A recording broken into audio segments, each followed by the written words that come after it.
one problem area that we don't necessarily ask about enough is about sleep problems. Yes. Was that an issue for you?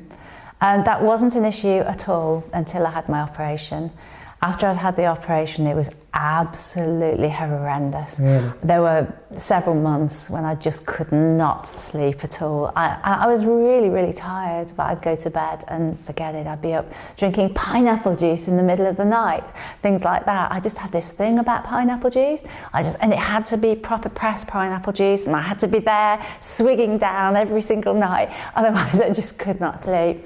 What was causing you to stay awake? I don't know. Was it worry? No. Was it No. physical discomfort? No, not really. Nothing you could really put your finger on? No. You just couldn't sleep for quite a few months? Absolutely. And it was after the operation? Yes.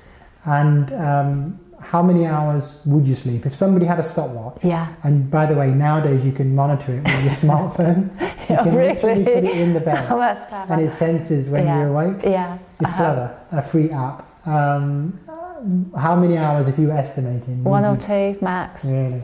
Yeah. So the problem with not sleeping like that is you feel drained the next day, don't you? Sleep is so crucial. And you know what? I think it affects the way you view things as well. I think you do tend to lose a little bit of that positivity if you haven't had your sleep. I agree.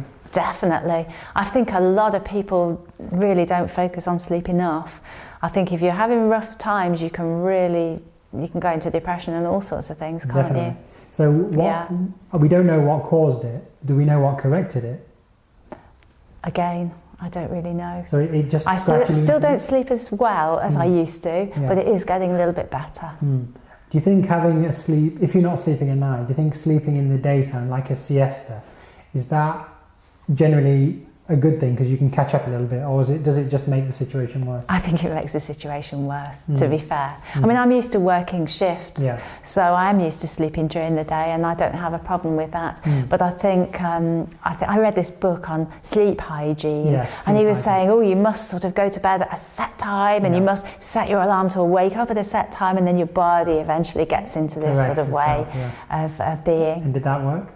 Sort of. Still don't sleep as well as before. But a few other tips for viewers about sleep hygiene are sleeping in a comfortable room, with quiet, clean sheets, the right temperature, no disturbances.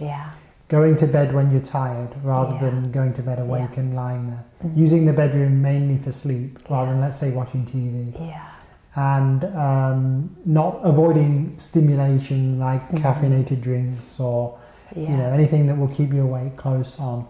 And on the reverse side, if you can take a little bit of exercise or do something that helps the sleep in a way, shortly before you go to bed, but not immediately before, that can help as well. Yes, I read somewhere that if you go for a walk 2 hours or have a bath 2 hours before you go to bed, something to do with raising the body temperature, and then it gradually cools down so that it gets to the point when you go to bed that your body temperature is the right temperature or something. And I had this hot chocolate once with like nutmeg, freshly grated nutmeg.